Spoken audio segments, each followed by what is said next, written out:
What's good, everybody? It's me, Tim Keys, and today I want to talk about what I think is the problem with Reason. Now, before I get started, I just want to make one thing clear. I don't think Reason is a bad DAW at all. It's my go-to DAW. In fact, I use it, I enjoy it, but as a long-term user, there are definitely some things that have become prevalent, especially when it comes to what it lacks. Now let's get started. So Reason debuted it back in 2000, and when it first came out, it offered users with a very unique experience. It has its rack-based workflow, and simulated real hardware, which for its time was very unique. There was nothing like it. It provided a lot of flexibility. It has great sounding audio quality. I had to make that clear. It sounds good in my opinion. And even when it comes to certain top tier VST bundles, Reason can, for the most part, hold its own against those bundles. Despite its limitations and shortcomings, people were easily able to overlook that stuff for a time due to its stability and the fact that you had some workarounds. So, for example, Reason didn't have the VST support, but it had refills. And in my experience, refills were a lot more stable than VSTs. I would always go to somebody's studio and they would be pulling up a project with multiple plugins, and at some point, their project would crash, specifically Logic.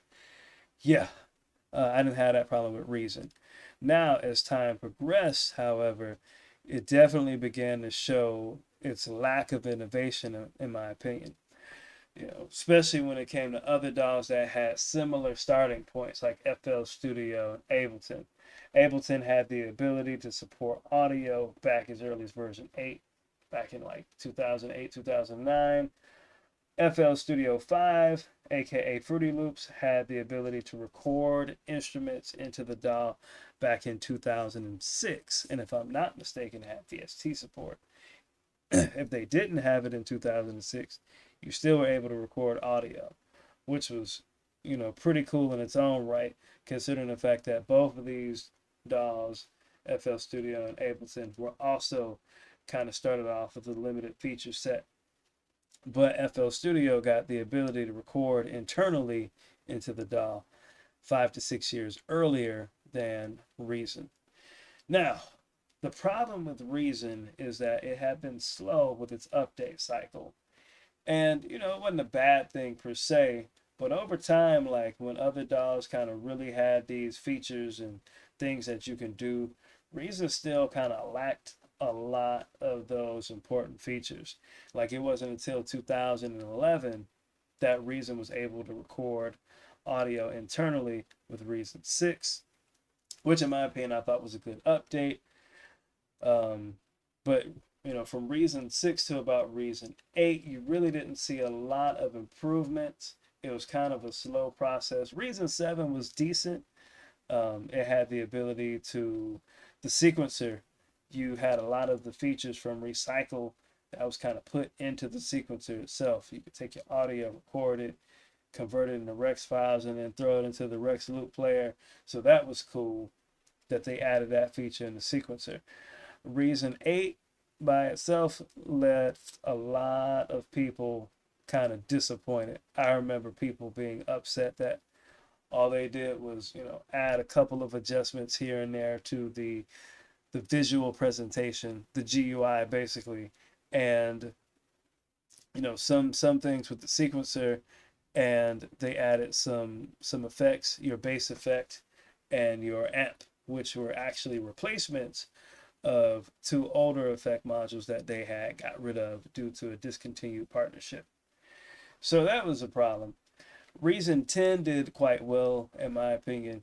They gave you the Europa, they gave you Grain, they included Radical Piano, they gave you Clang, Pangea, and the Humana Vocal Ensemble, which were welcome additions in my opinion. But at the same time, um, after Reason 10 especially, it continued to be a slow update comparatively speaking. Now, To be fair, I want to throw out there, I thought the players that they added was pretty dope because it allowed you to, create MIDI effects and have these experiences generating chords and arpeggiations without the need to do complex CV routing.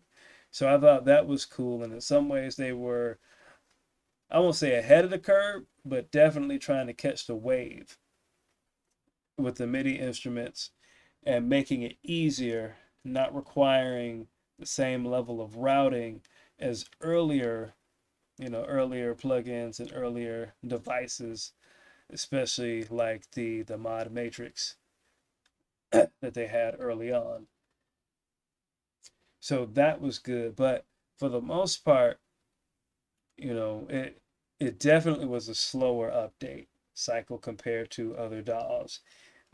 Reason 11 left the user base. Some people loved it, some people hated it, some people bought it begrudgingly. Reason 12, Reason 12, I felt like that one was not bad, but it was hit or miss. Not because of what it offered, but because of when it finally began to release, the new features. For example, Mimic Creative Sampler was awesome. It would have been more appreciated probably about 5 years ago, or roughly around the same time that Serato Sample came out. And I remember people requesting an updated sampler like Mimic with all the features and whatnot, but they just didn't do it. They didn't listen to the customer base. And by the time they released Mimic, Serato Sample already came out. They were missing the pitch detection initially. Yes, they added it by September, but they didn't have it initially. And I think that was one of the things that hurt them, especially when you look at what was out there in terms of the competition. The Combinator was cool. It's a welcome feature to the Reason universe, so to speak. But again, people have been requesting an update to the Combinator since version 8 back in 2014. And so where other DAWs had kind of updated quicker and they seemed to listen to their customer base a lot more, Reason didn't do that. They had pretty much drug their feet in the update cycles. And unfortunately, I believe that hurt them. That and the fact that when Reason 12 came out, it had a lot of bugs in it. Now, again, like I said earlier, Reason is not a bad DAW. And if you're jumping into Reason for the first time, make no mistake about it. There's a lot you can do to, make your beats. You have your Thors, you have your subtractors, you have your Maelstrom, and you can take a lot of these instruments and combine them in different ways through routing to use certain aspects in secondary ways. Like Maelstrom is a great synthesizer, but you can also use its comb filter. Likewise, the same thing with Thor. So things like that make a really good experience for the user. I think it's simple to use. I don't think the workflow is bad, and it depends on what you're doing. Knowing your key commands and things like that help for any DAW. On the other hand, Reason 12 comes out. Initially, it's very buggy. Matter of fact, they just released another patch recently addressing more bugs and trying to resolve it.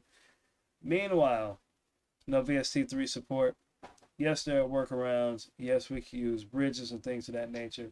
It would be really nice to have a built-in, bridge, or at the very least, just give us VST3 support, because VST2 support is going to be phased out pretty soon.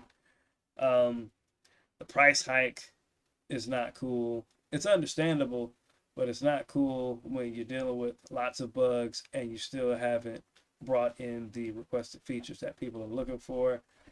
That causes a lot of people to lose confidence in the product. Number one. Number two, the landscape. The landscape now is just so different.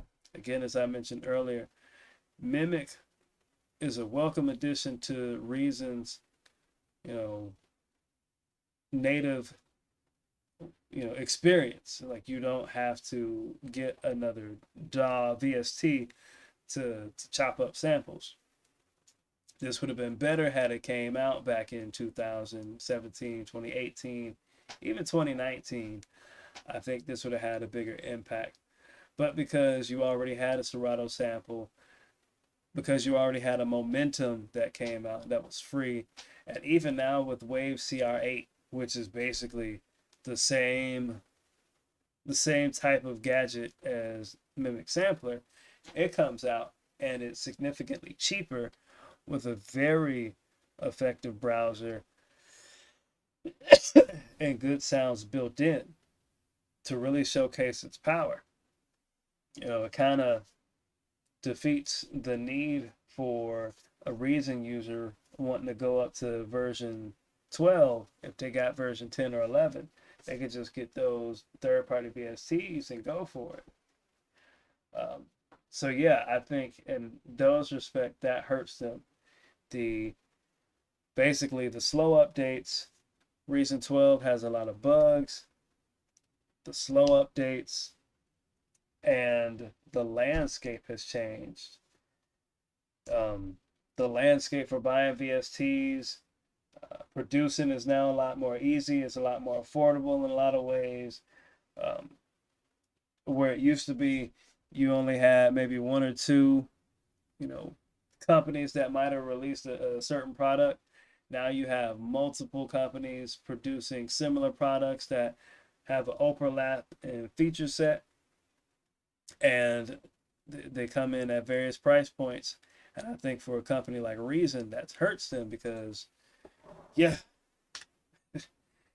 the competition is definitely different compared to what it used to be. This is not 2000.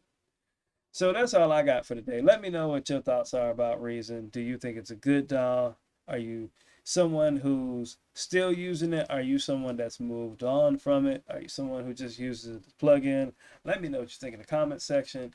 Also, I got my own product called the Genesis. It's a sample expansion library. You can check that out. Comes with over a gig of sounds. All sounds made by me, built from the ground up. Yes, built from the ground up. And I got over 100 different patches. You can use them to do pretty much whatever you need to do for music production. They would definitely help you get started in the right direction. So check that out. It's in I'll leave a link in the description, and you can check that out on my eBay page. Thank you for watching this video. My name is Tim Keys. I'm out. Peace.